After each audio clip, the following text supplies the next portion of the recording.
All right, hi everyone. I forget. Yeah, I'm looking at two different. Okay, whatever. Two different things, right? Same here.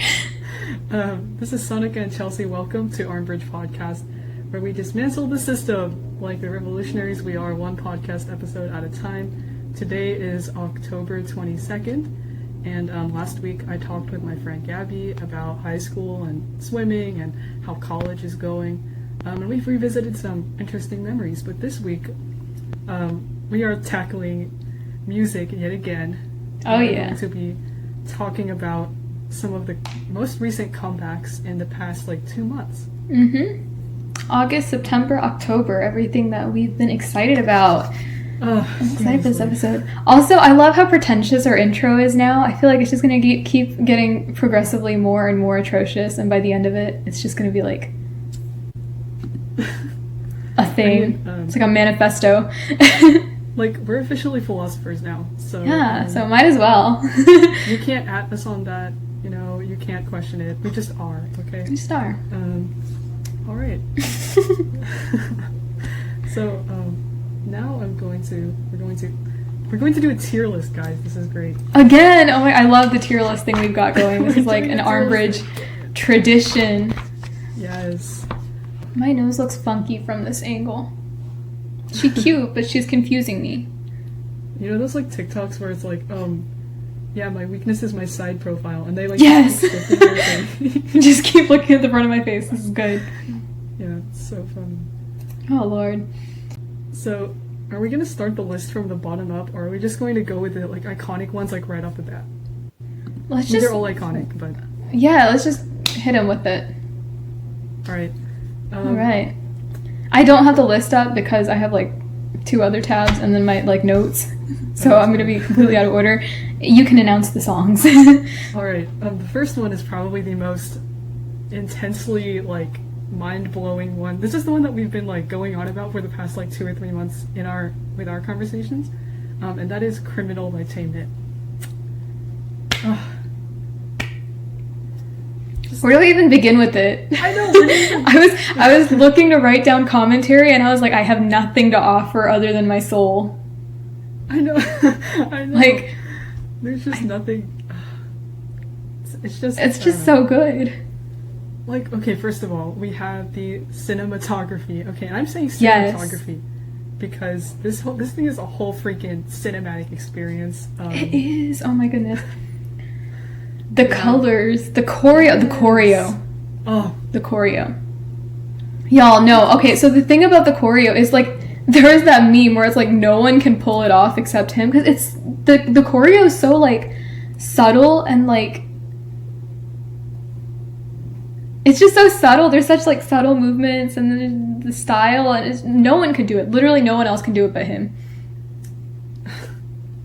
and it's just such an interesting concept too, saying that you're bound to because the song is called "Criminal," right? It's saying oh, you've exploited me, I'm bound to you in this way.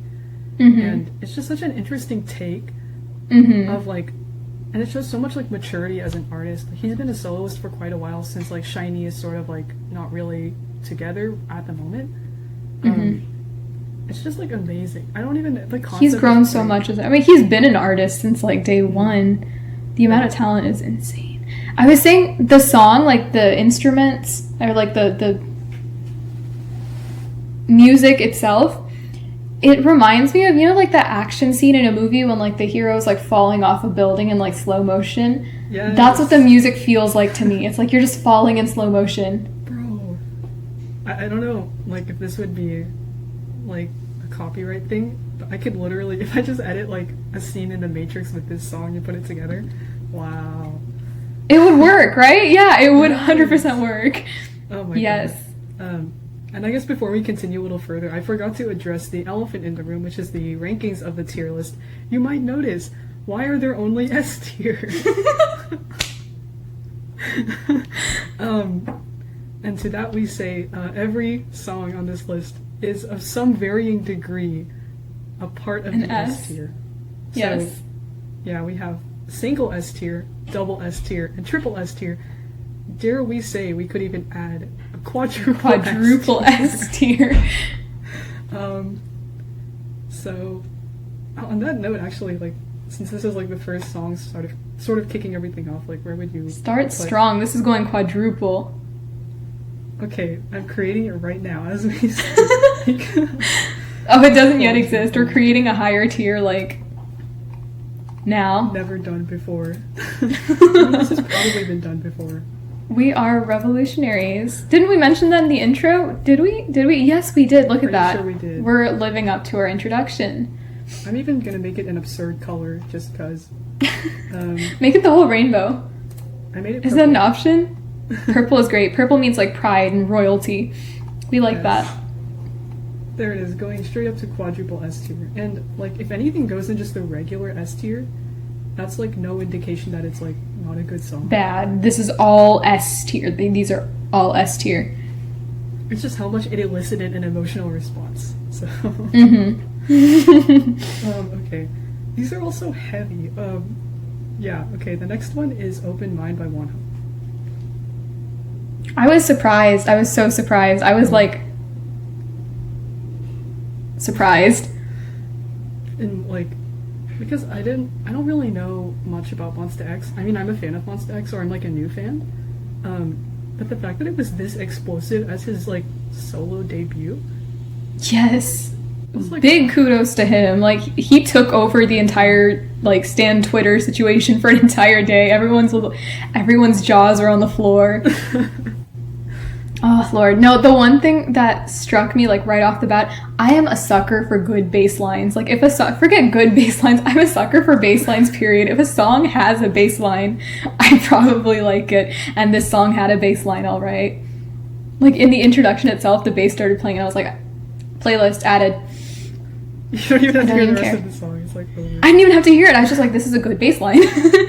And I was kind of just, whenever I watch music videos, I like, sometimes I tend like more to focus on the visuals, and then the song doesn't grow on me until like I listen to it later. On its own. Mm-hmm. Yeah, because I'm just like so focused on a lot of things.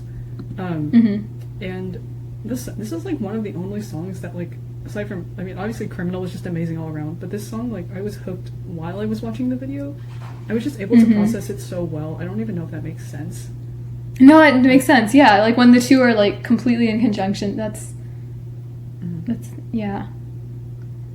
And the other Let me song look at my that notes. he released with it is just like, losing you, right? Mm-hmm. It's either losing me or losing you. I think it's losing you. Yeah. Yeah, that one was beautiful. I loved it. I'm so bad at giving commentary for music because my entire like thought process is just emotions. Especially and then verbalizing that is such a challenge. I'm just like, oh yes. Oh, sorry. Like, especially like now that it's all just like comebacks and stuff. It's like stuff that's supposed to be very exciting. Yeah, I don't really. The only vocabulary left is just Stan Twitter. As for Stan Twitter. As for Stan, oh no, we're back. Okay. We're great at this. Honestly, like, just because it was so explosive, I feel like the fact that it's his solo debut just made it like that much more impactful to me. Oh no, yeah, 100%. I'm like going between like triple and quadruple S right now. I'm debating the same. I'm thinking triple. Same. Yeah. Yeah? Yeah. Okay. I would like to remind y'all, these are all S tier. Like, everything is phenomenal, and differentiating between the S's is stressing me out. But, yeah. It's okay. As for stress, this is so bad. I don't. Lord, we're back. Anyway, yeah. I mean, I think like distinguishing between, at least like Open Mind and Criminal, like right now for me, it's just like, I think it's because like Taemin has had such an extensive history of like. He's already a very developed artist. And Wonho is like just starting to come into it, so I think that's just sort of my distinguishing factor. Yeah. But both were fantastic. Yes. Shoot, we started this list off, and I was listening, and I was like, yes. Just yes, that's it. I listened to it all this morning, just back to back, everything. Oh my god. My brain was fried by the end of it. I was like, wow. I remember like I put off, I did sort of the same thing as you did, like maybe last month. I put off like all the comebacks until like the same day, and I went from like Criminal, No, actually, I think You didn't remember what it was. I went from a Criminal to Walk Tell in the us. same day. Like, I watched those back to back. That was so weird. Whiplash. I was like, huh? I'm like, whoa, okay. Anyway, moving on. A fun time. Yes. We have Next. Gunshot by Card. Yes. Okay, so I've been keeping up with Card since like pre-debut itself. And like hands down, this is their best single so far. I mean, the whole EP was fantastic, but this was their best lead single so far, like hands down. I was so impressed. It's sort of like Those are my introductory remarks. Go ahead. Yeah, no, I mean, I think it's sort of like solidified for me, like what they wanted to be, because I feel like all of their songs that I listened to before were just sort of like testing out the waters of like being new to the industry, if that makes sense. But this one seems like a very solid, like... It was distinctive. It like established their style. And like, again, the music video was just so like... It was fantastic. It was so well thought out. It was so metal, dude. I was like The makeup, the special effects, the message, that was one thing. So the song addresses verbal abuse, which is like... Oh, wow. I don't think it's a very common thing that like is addressed in songs, but it was super impactful. The lyrics were so like nuanced, if that makes sense. I was reading the lyrics and that was one thing that really stood out to me. I really, really liked the lyrics of the song because the message was super important and it was just very well done, well thought out. I actually didn't even catch that. Like while I was watching, I was just so like engrossed with like, like everything. Wow. No, I knew that only because I think BM posted it on his story leading up to the comeback, and I was like, oh, interesting. So BM is just like the best person. He's got a heart of gold. He's fantastic. Him. Oh my god. Just the coolest person. Yeah. Yeah, for me, like, I was thinking Double S. But I don't know, since you're like a bigger fan. I'm debating between double and triple, but is there an SS.5? How many tiers are we going to create by the end of this? Make it right now. Like, I will. Let's go. I will make it right now. Yeah, we are qualified music critics. If you didn't know. We know exactly what we're talking about. My gauge is just vibes. And another thing I wanted to point out, there's two things actually. One, the balance that they have between like the rap and singing verses and also like the girls and the guys voice parts is so good. I don't know how they do this for like every single song, but it's always so well balanced and it never feels like awkward. Kudos to them for that. Because like that was one of my concerns, at least like with when I first like heard about them, because I know that like I don't know like who it would be more popular, but I was like concerned about like the dynamics, but they all have such like a good dynamic as like a co-ed group. Yeah. 100%.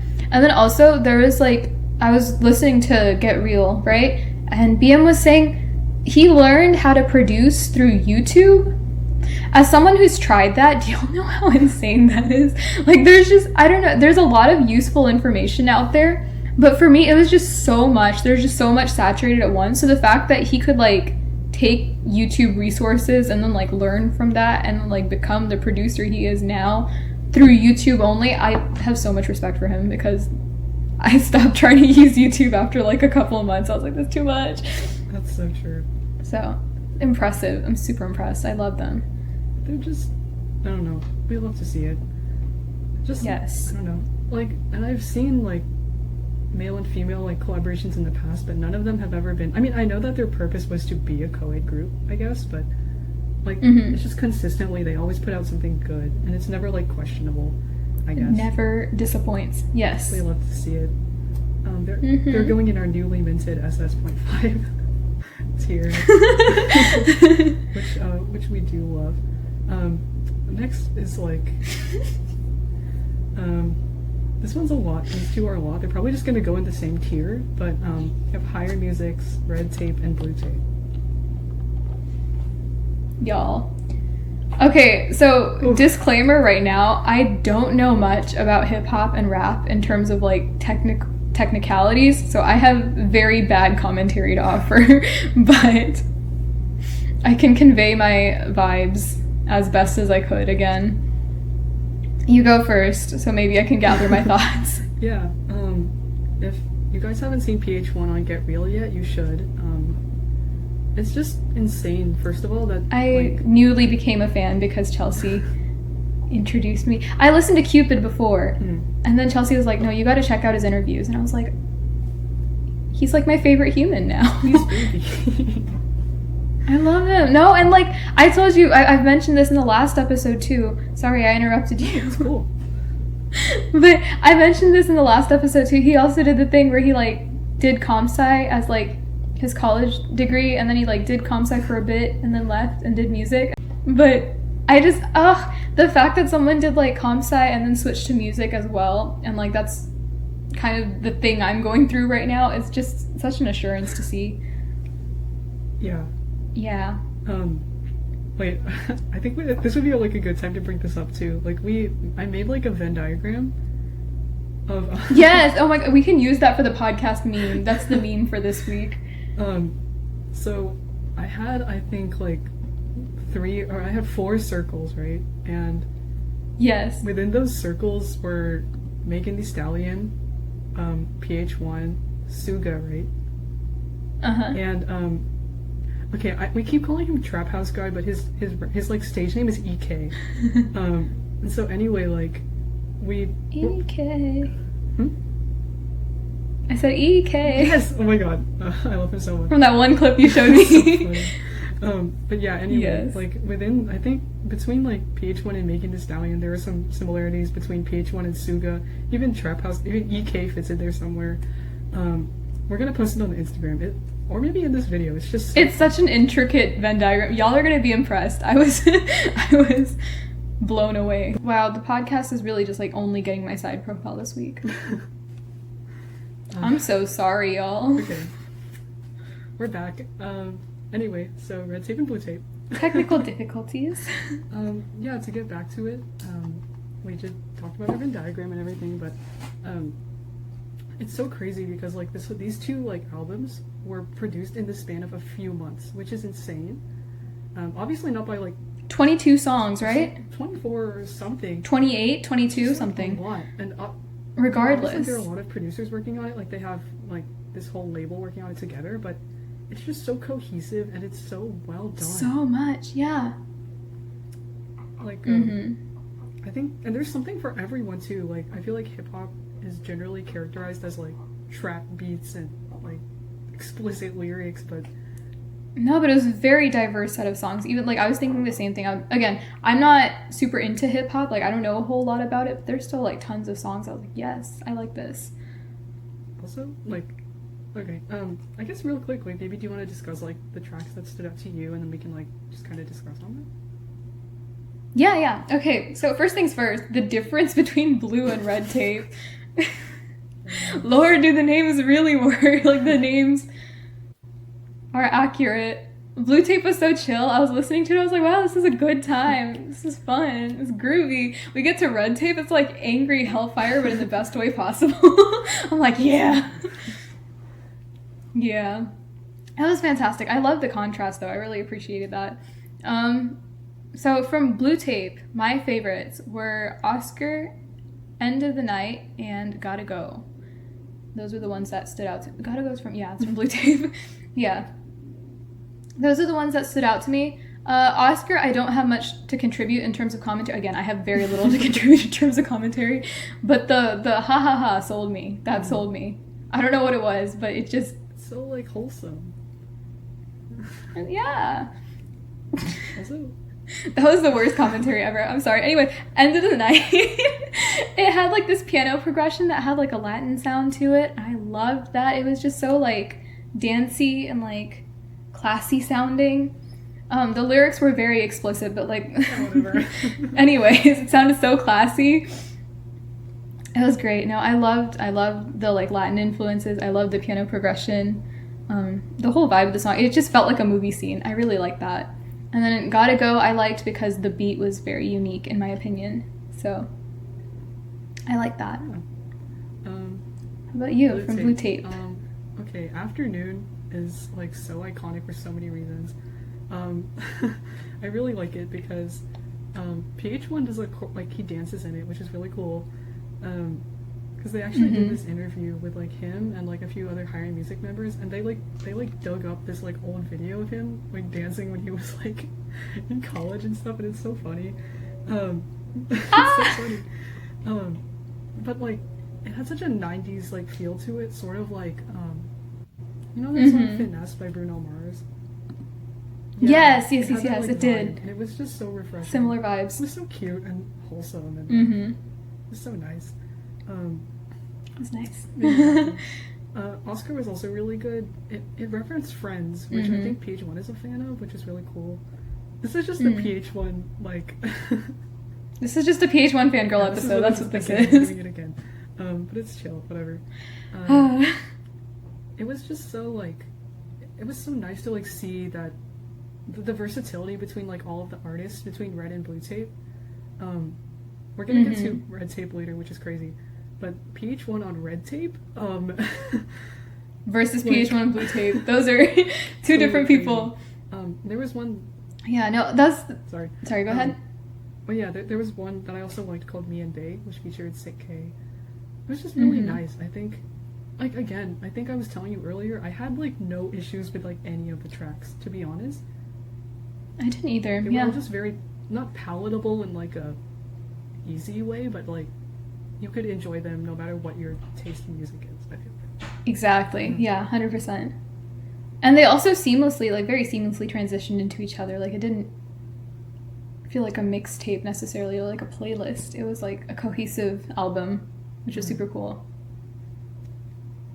So for that commentary, mixtapes generally, I did a little bit of research, maybe I'm wrong, but like mixtapes tend to be a little less like, the focus isn't as much on the transitions between each song as much as it is like a collection of that artist or artists plural work their work, versus like albums, they focus a little bit more on like the like transitions between the song, and it's meant to like sustain a mood.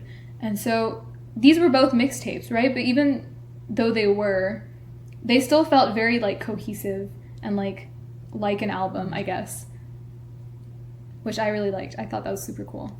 And despite like some of the artists like that Jay Park signed are like relatively new, and I was like a little concerned, like, oh, are these people not going to get like screen time or anything? But everyone got like really great, very represented. Yeah. Great.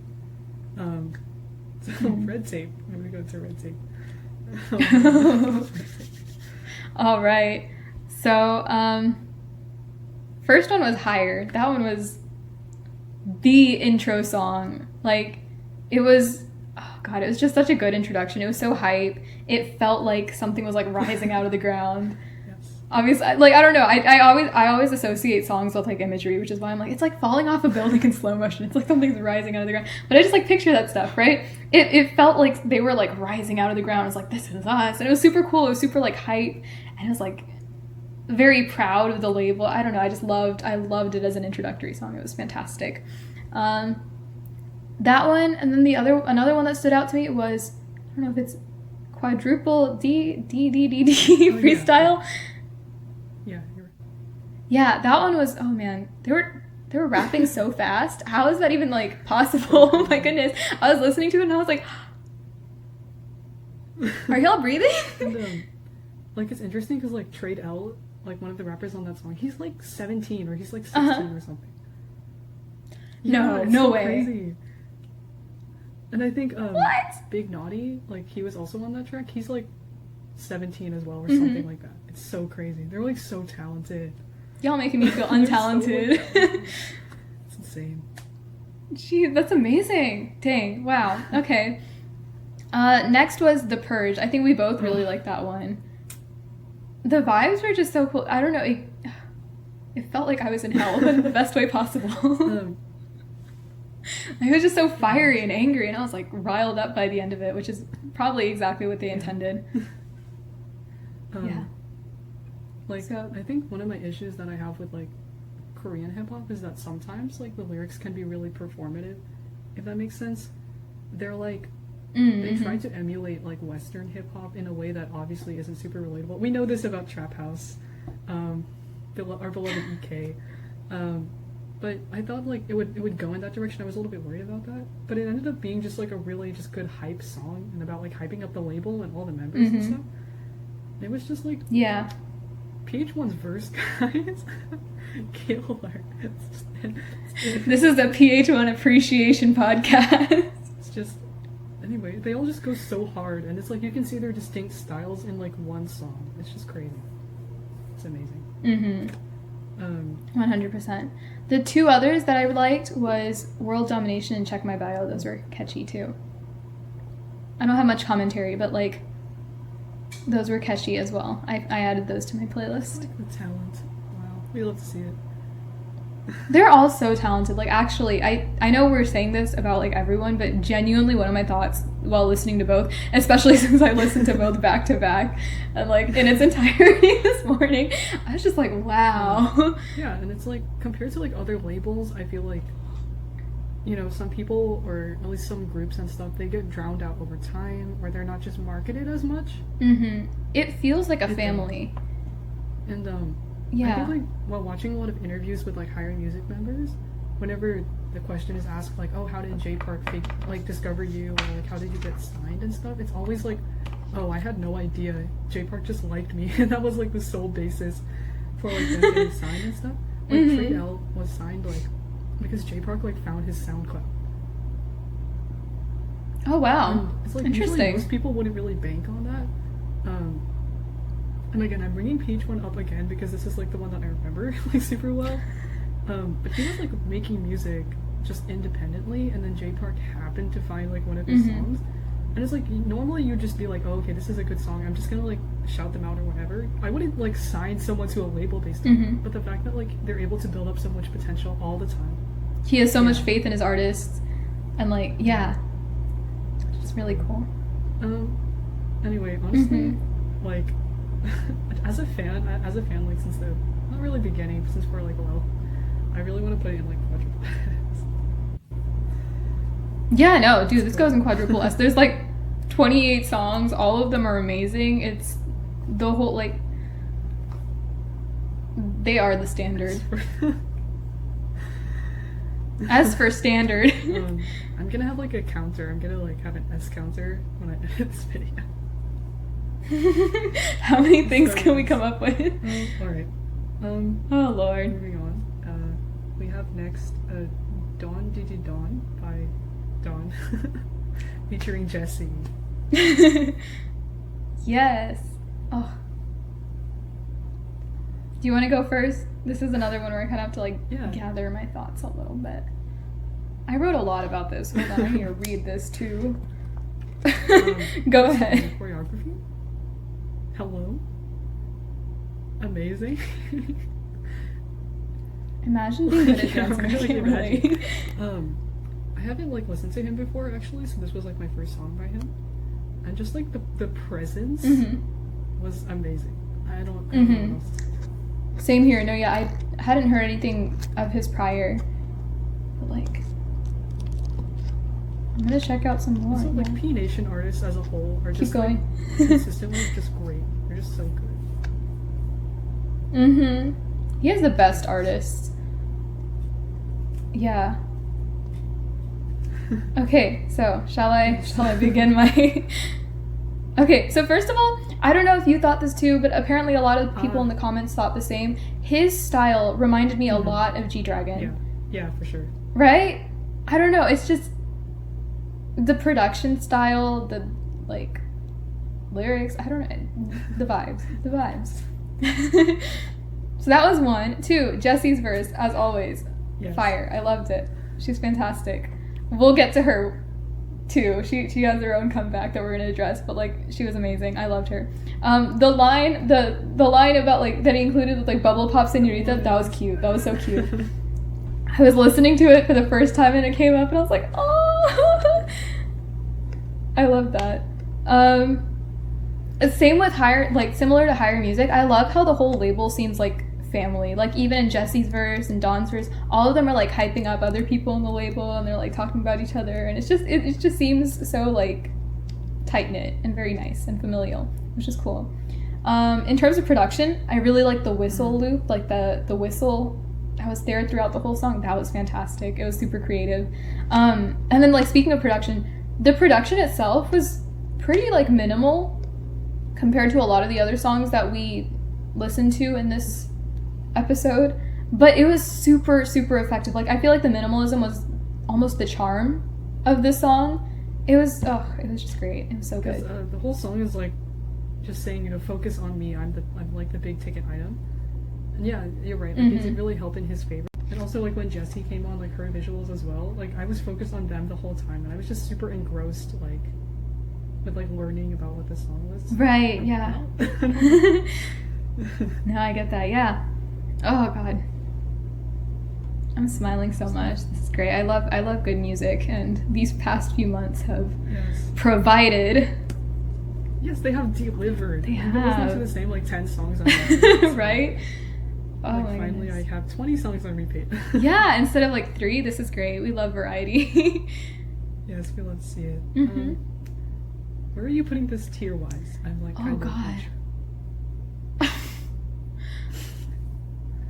SS.5 again? I was thinking the same thing. Okay, actually. cool.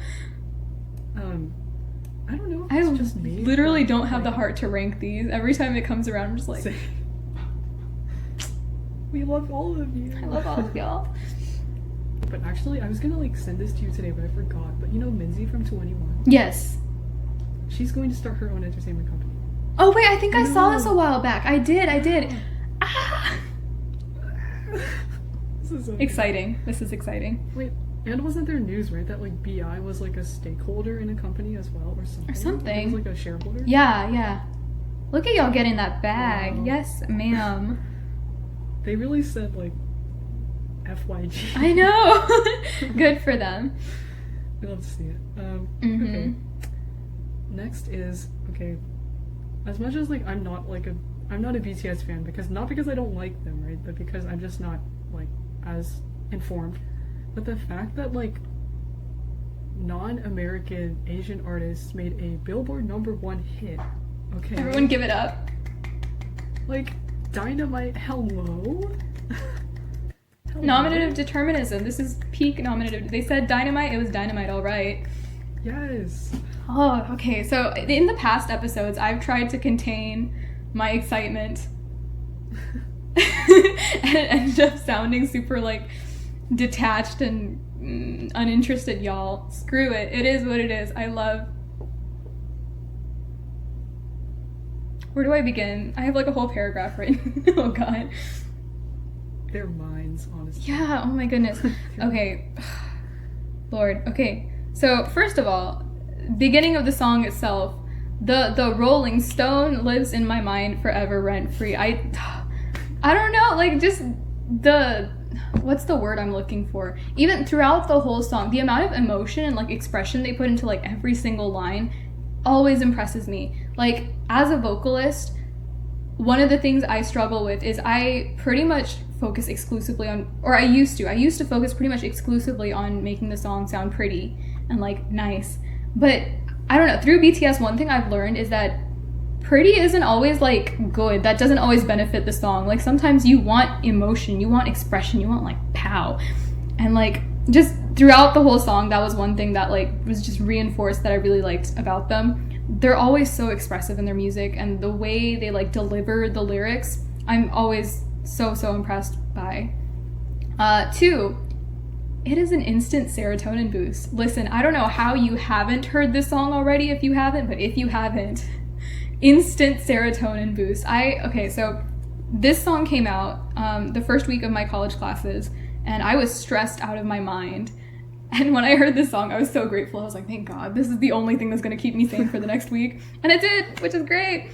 Second of all, third, fourth of all, I don't know what I'm spewing out my brains at this point. This is fine. The high note where it's like, this is power. We love power. It was great. Okay, now for like the deeper stuff. Okay, so it makes me so happy seeing this song literally everywhere. Like I've seen it on a Samsung ad. I've seen it in like car ads. I was at like, yeah, you saw the Samsung ad, right? I was at a laser hair removal appointment, and they were playing it in the lobby when I walked in, and I was like, what? And it's just, oh god, it makes me so happy because I've been a fan of theirs since the Wings era itself, and I called myself a fan starting Wings era, but really I'd been like listening to them since Dark and Wild itself in like 2014. So the fact that they've gone from like there, where they were like kind of like the underdogs of the industry, like no one really thought they would get to where they are, and the fact that they are global now, like international stars, it just, oh, it fills me with so much joy. They deserve it. Also, it's a little late to bring up this song because this is like August and their new album is coming out next month, which I'm also super freaking excited for. Might just do a whole episode on that too, but go stream that when it comes out. Yeah, okay, that was my rant. Your turn.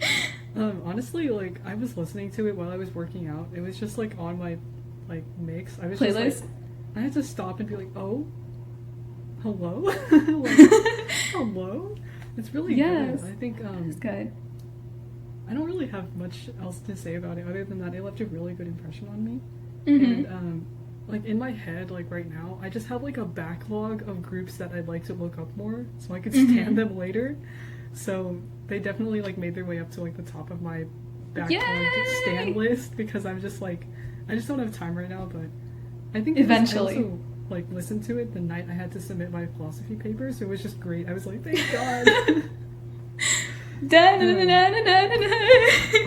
And you're like crying over Play-Doh. Socrates at the same time. That's the vibe. Oh, that's another thing. So most of their songs are like a lot deeper in terms of lyrics, but this still like did the trick. Like I thought I was gonna be kind of like because of like simple lyrics. You know me, I love to overthink, so I need reasons to overthink, but this was great. It was just a nice fun song. Yeah. Oh god. In terms of ranking, I'm gonna put it in triple S simply because I am waiting for B to like completely annihilate the Billboard charts. Like once their Korean music gets to the same level as Dynamite, that's gonna go into quadruple S for me. I'm putting in triple S simply because I am waiting for that to happen. Fair enough. We're gonna make it happen, y'all. We're gonna make it happen. Stream B when it comes out November 20th. November 20th? Nice. Yes. After some deliberation, we're going to do a 2-part episode. So watch out for part 2 of this episode next week. Now we're going to get into deep questions with friends.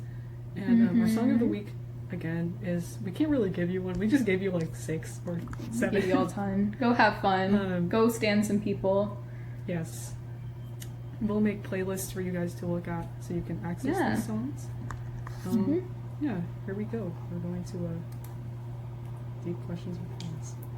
Oh, I asked this to myself in the solo episode, but I think I want to hear your opinion on it. Does knowledge have intrinsic value, or does it need to have practical use to have value? Actually, like I'm reading Aristotle now, so I'm kind of learning about this too. Oh, the 3 division, or no, that's Socrates. But I don't know. I don't even know. Oh, okay. Never mind. Continue. Of each other. But like, I think it's interesting because like Socrates defines like the form of the good, right? Which is essentially just like good itself, the essence of it. That we, unlike what Plato was saying, like, in his theory of forms, right? That like the good is something that only philosophers can try and seek out, right? But Aristotle. Aristotle said that, you know, like we can learn things to pursue our version of what is good. So I think in that sense, like, it does have... I like that better. I like him way better than Plato. Plato's just... Plato was obnoxious. I'm sorry, but like... Get out of here, man. No, whatever. But yeah, so I think, like, you learn knowledge for the sake of being happy or for the sake of doing something good. So I think the value of it is like determined by what you think. I don't think there's like a universal answer. I like what Plato said, right? Like, but it just depends on like you as a person. Oh, okay, interesting. Nice. Last week I brought up that I do think it has intrinsic value, that it doesn't have to have application, and the example I used was the Jade art tour that I took. There is literally no reason for me to know anything about jade, but now that I know, it's like, cool, wow, this is interesting information I possess in my brain, exactly. Who knows, maybe it will have application down the line, but for now it's just nice to know some things. Yeah. So that's there. Okay, let's see. I'm going to pick just, okay. I hate picking questions. I know. Okay. Why do humans often associate beauty with morality? Oh, interesting. Oh, that's really interesting. I don't know. I mean, oh shoot, I literally don't know. Wow. This is the first question that like I've just never thought of straight up. I mean, for one, I think beauty is subjective, right? But then there's also like, I don't know, I'm trying to think, because there's a documentary I watched a while back that talked about how like children especially tend to be more trusting of like more feminine looking faces, or they tend to like deem more feminine faces to be like more attractive, quote unquote, because they looked more approachable or like less aggressive. And I don't know if that has any correlation. It kind of has a correlation to the question, but I still don't really have an opinion attached to it. What do you think? Because I honestly have no clue. I don't know, because like, again, like if we go back to like the forms and stuff, like the good itself, according to like Plato, I guess, is like the overarching thing that we all try to do, and then beauty is just like a part of it. I don't know, because beauty is like it's like a construct, right? It's like a social construct that we just sort of believe. And I think like it's just because like there's like a collective belief in it. Yeah, I guess so. Like we're taught from the beginning that it's just nicer to look at, or that it's just like easier to aesthetically consume. pleasing. I don't know. Like, I guess it's kind of like what you said, like because we're raised I don't know, like we're raised by our moms, right? So I don't know if that has to do with maybe like our perception of beauty. I don't know, dude. I don't know. I literally don't know. We'll get back to this question in like 50 episodes. Maybe we'll have an opinion by then.